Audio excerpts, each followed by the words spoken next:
Illuvium just dropped a crazy guide for Illuvium Gauntlet, our arena game, our auto battler game, which is right now in a very finalized state on the testnet already. So give it maybe 1-2 more weeks, I think, and then we're gonna have it on the mainnet and have tournaments coming back and all the competitive scene coming back.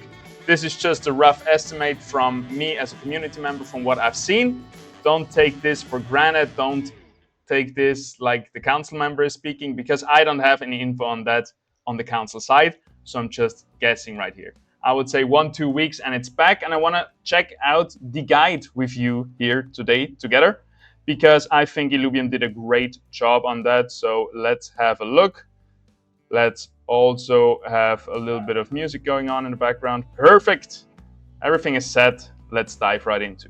So basically we have the classic auto battler features still underlying and still underneath all of this, but a little bit of everything has been tweaked, I think. So how do we start? Well, first we're level 1. We have 5 credits. That's the new name for mastery points, the gold, the currency, the value with that you use in the gameplay to buy Illuvials and level up. The most important part of the game, I would say, the economy, right? So we start with 100 health. Initial unit, we get 1 tier 0 Illuvial, which costs 0, sell for 0, and which you should always buy as many as possible, especially in the early round. How do we earn credits? So we get 5 credits at the start of every round, guaranteed. Then we also get interest. We get extra interest every round, which is probably the most important mechanic around credits, around the healthy economy. You want to get up to 20, 30, 40 very fast, because it's the effect called compounded interest, meaning the earlier you start saving up those credits, the earlier you will have actually a big bank and the more interest you will get. So in the early game, 1-2 more interest, 1-2 more credits, 1-2 more mastery points can add up to like 5, 10, 15 in the late game because of the compounded interest. So try to avoid being around 5, 10, 15, like in the low credit amounts. Try to get as soon as possible up to, I would say, above 30 at least. And then, yeah, when you, for example, at 70, 60, you can roll down a bit, but try to stay in this area and try to not fall below too much, because the less money you have in your bank account, the harder it is for it to accumulate more and more. And it's the same with credits right here. The less you have, the harder it is to get some. So be careful when you roll down all your money or spend all your money on leveling or whatever. Then we have the streak income. That's the other way how you can get mastery points. I keep saying mastery points, it's credits now. So 2 to 3 consecutive wins or losses. Because I'm pretty sure we still have a loss streak, right? Oh no, it's right here. Similar structure to win streaks, rewarding strategic play even when losing. So yeah, it's the same. So 2-3 consecutive wins or loses gives 1 extra credit per round. Then we're 4 to 5, we have 2 credits, and then above 6 we have 3 credits. And all of this is awarded at the end of a fighting phase.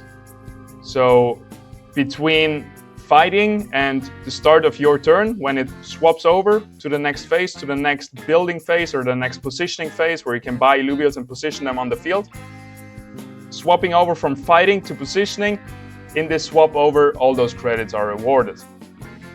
So for example, if you're still in the fighting phase and you realize, oh, I have 39 mastery points. If I sell 1 Illuvial to get up to 40, if I get 1 credit somehow, and I have 40, I get 1 income more, which can mean a lot. You can still do it while they're fighting. Once the fight is over, once we swap over to the next building phase, to the next round, it's too late. Next up, we got PvE rewards. So basically, this was before the change, it was kind of random, but now you have a set amount for all the rewards. And by the way, you see the spreadsheet right here. I'm gonna link it down in the description below as well. You can check out all these details in this very detailed spreadsheet that Illuvium has provided. Big shout out to Meko. We had him on the stream to commentate tournaments with us, and he has done all this guide.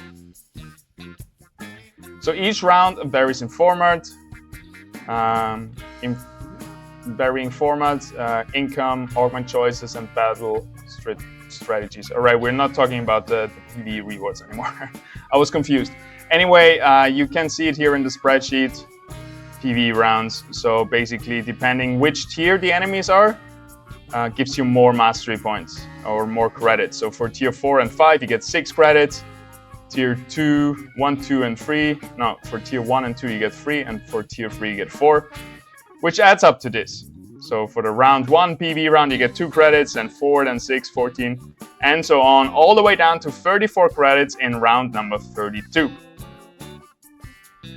Let's keep going. So what they said here, every round should feel a little bit different, and we're getting more of these things in the coming weeks, in the coming months, where, for example, there is, like right now, we have augments that go just on one unit and influence usually that unit or units around it.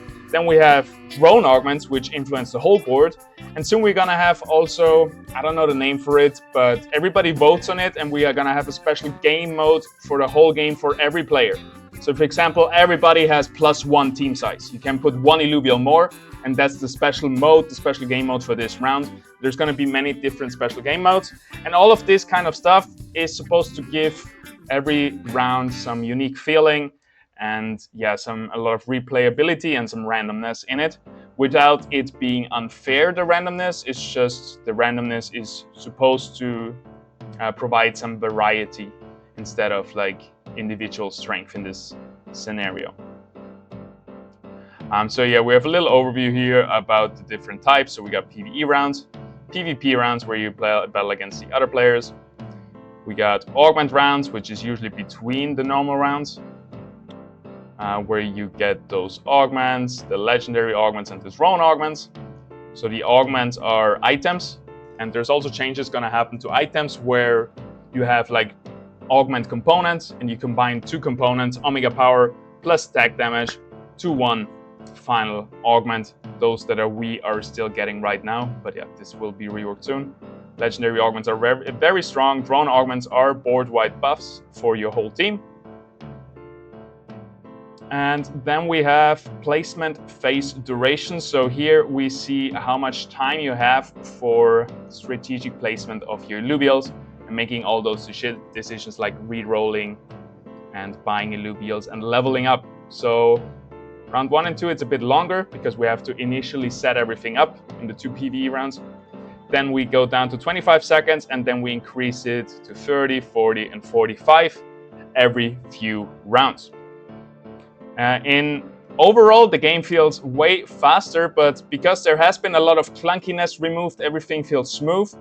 It's not so bad that, for example, round timers are a little bit lower, because now you actually get a lot of extra time without all this clunkiness. So I like the feeling of it right now a lot.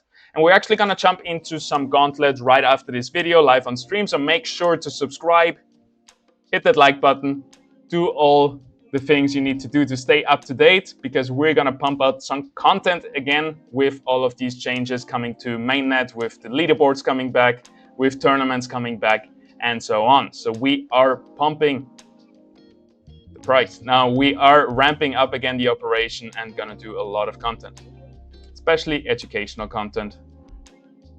And let's keep going here. So again, we have the spreadsheet for this. If you want to check out all the exact numbers, I always have this spreadsheet open because there is some stuff that I want to keep looking at. For example, we have keywords that we come to. If you want to know, hey, what's wounds, what's frost, and so on, you can check it out right here. Then we got the leveling and damaging mechanics. So basically, if you level up, you can place another Illuvial. Every level costs more and more XP to level up. 4 XP costs 4 gold. So 1 gold is 1 XP, but you can only buy it at a multiple of 4. The more level, the more Illuvials you have on the board, and the more damage you do to your opponent. We're gonna check it out in a second. It's a very easy calculation. You don't really need to know it, but it's cool to have like an overview and know it just in case. Illuvial acquisitions. Wait, let's check out leveling and the damage. So it should be right here. Yeah, exactly. So what this means right here. So for example, winning player level plus the number of surviving Illuvials minus the modifier. So what that means, at round 8 to 11, it has a -2 modifier, which means if the winning player is level 5, that's 5, has 3 units alive, that's 8, but -2 modifier because you shouldn't take so much damage in the early rounds.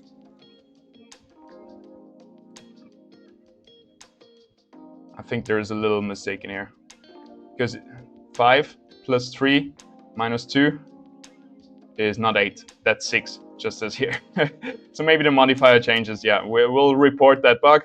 But maybe here on round 18 to 21, it's a +3 modifier. So if again we're level 5 and we have 3 units alive, that will deal 8 damage to our opponent, but because we're in the late game or in the mid-late game, we do another 3 damage, so it adds up to 11 damage, for example.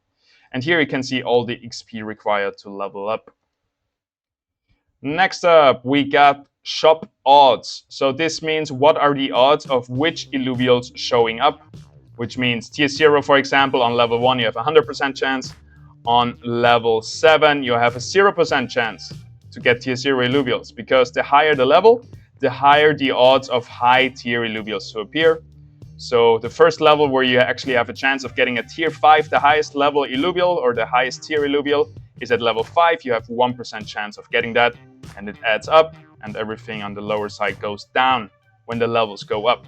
We have a similar system for weapons and suits, and then we also have quantities. So for example, there is 15 tier 5 Illuvials of every line in the pool, which means Ador, for example, if I want to get an Adorius, I need 9 copies of that.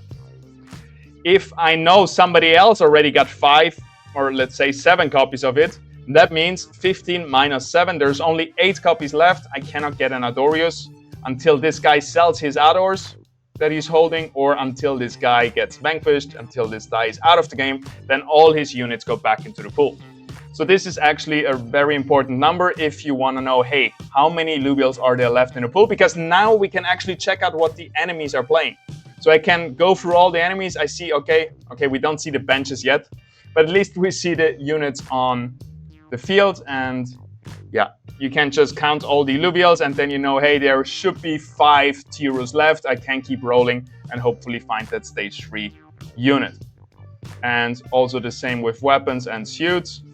But we're just gonna explain the Illuvial, how it works with the Illuvials, and for weapons and suits, it's very similar. Next up, we got augments and buffs. So augments are again your items. You can equip 2 per Illuvial. And then we have drone augments, which are board-wide buffs, which just give your game, again, this randomness, this unique feeling. So where do we get that? It's right here, drone augments. You can see it, they are all subject to change. But for example, you have Bloodthirst. All your units receive 3% Omnivamp. And so on. We have throughout the game, when they get offered, they get stronger and stronger the later the game it is. So if you, in the late game, does it say right here? But I guess the third drone augment that you're offered, it would be a 7% Omnivamp instead of a 3%, for example. Then we have also, I don't know, the normal augments, yeah, the normal items, they have all been reworked, which is kind of cool, because now we have a lot of new stuff to read and to learn, and it feels very fresh, and I like them a lot. But it also kind of sucks because now I have to relearn all of this, and it's a lot of it's a lot of augments. This is the main reason why I decided, hey, I need to go over all of this. I need to play again. I need to practice, because so far I've been a little bit lazy with practicing because there was no new features, and I was very well informed about everything we had so far in Gauntlet. But this is a huge change, and well, most of the augments are different now, and most of the items. So, for example, we have, where was it? I had one very iconic that has been redone. Yeah, it's Titan Bane. It used to be, I forgot the name, but it used to give you true damage, white damage that ignores resistances. Now attacks deal an additional 2% of target's max health. So it's kind of like the legendary augment that we used to have. And all of these augments, or most of them, they have an effect. Awakens the Primal Fury, or this one, they don't have an effect, right? This is just some random words, but it says basically, hey, we don't have an effect because there is so much stats that we're giving the Illuvial.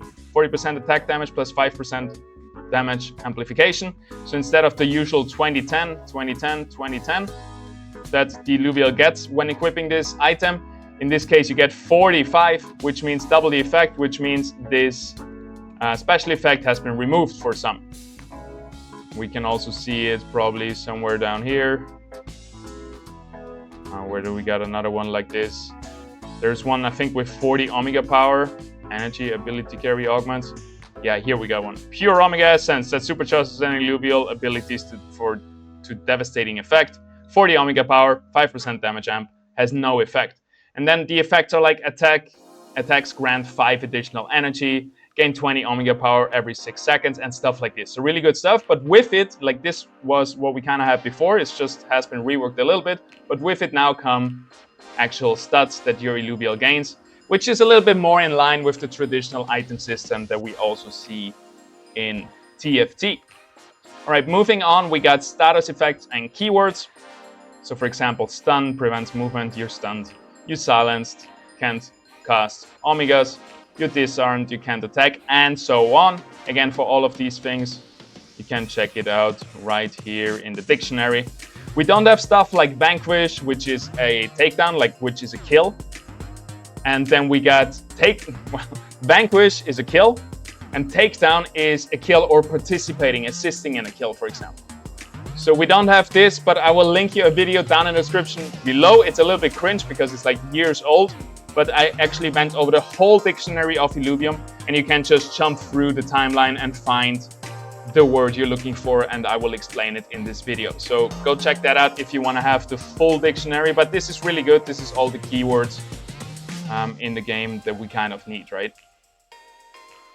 Next up, and it's like crowd control effect, damage effects, and a defensive buzz. So it is kind of sorted by different. No, it's not. It's all in one. Never mind. But here they sorted it a little bit and just listed them out in this guide right here. Then we have game strategic tips. So what's very important is credit management. Then we got team composition, augment selection, like what Illuvials do I play, what items do I give them, and how do I even get there and have a good economy. This is underlying of everything. If your economy is bad, and the economy are two things, right? Health and credit. Your money and your health. Kind of, again, like in real life. If your health is bad, but you got all the money, doesn't help you. If your health is really good, but you are broke, it's also a little bit tough, right? So you want to have a healthy balance between those two and don't have a broke economy, a bad economy, which kind of makes the game really, really hard for you. Next up, we got Hyper. Hyper basically is the classic Pokemon thing where water counters fire and earth.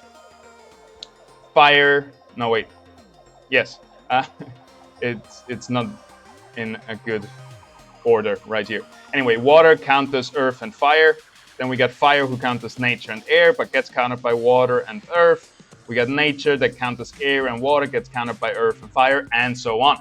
So all of them have something that they counter a lot, something that they counter a little, something they're neutral to, they're nature versus nature, and then we have something that we get countered hard by and get countered hard by a lot. So by 2, by 1, and by 1 and by 2. And basically now we have a little change where this hex radius where the hyper applies has been increased, more than doubled. So which means it's not that important anymore because like the positioning around hyper, because usually almost like half of the field, I guess, is in this hex radius. And then also it has been lowered a little bit. Now we can get up to 50% bonus attack speed. But at full hyper, we only get a 10% damage amplification and 10% damage reduction. We don't get another 50%. Like it used to be 100 plus 100 or 50 plus a 50. It used to be crazy overpowered, and now it's a little bit more nuanced and a little bit more of a small effect, which is really good because this rock, paper, scissors thing that we had right here, underlying under every core game strategy was really bad. For example, hey, I outplayed you, but you're playing Earth, I'm playing Fire, so it doesn't matter, you'll win anyway, right? That's not really good. So it's good that it's like still there, but it's not that detrimental anymore and not that game breaking anymore. At least that's what I think. And then we got current Gauntlet weapons. The weapons are still gonna be reworked, so we're not gonna have those weapons for much longer. At one point, you're just gonna get the basic weapon, for example, Earth and Bulwark. And if you bond your Earth and Bulwark Illuvial Ranger, if you bond him with a Fire plus Bulwark Illuvial, your Ranger will be Magma plus Colossus.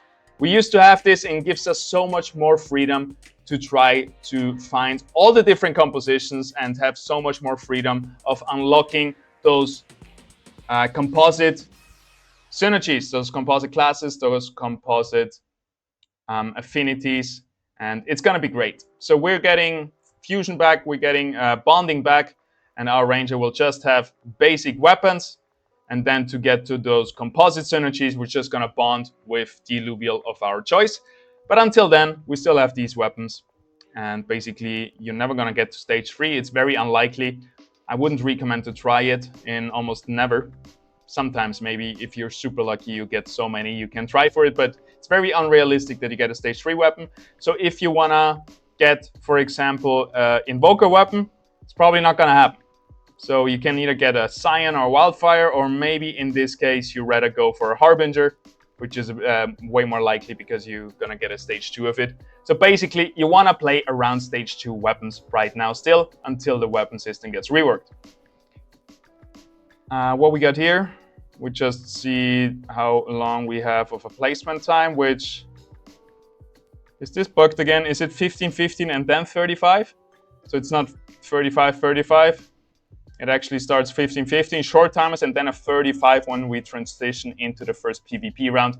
That makes a little bit more sense. That looks good. Conclusion: Illuvium Gauntlet offers deep strategy, intense competition, and rewarding progression.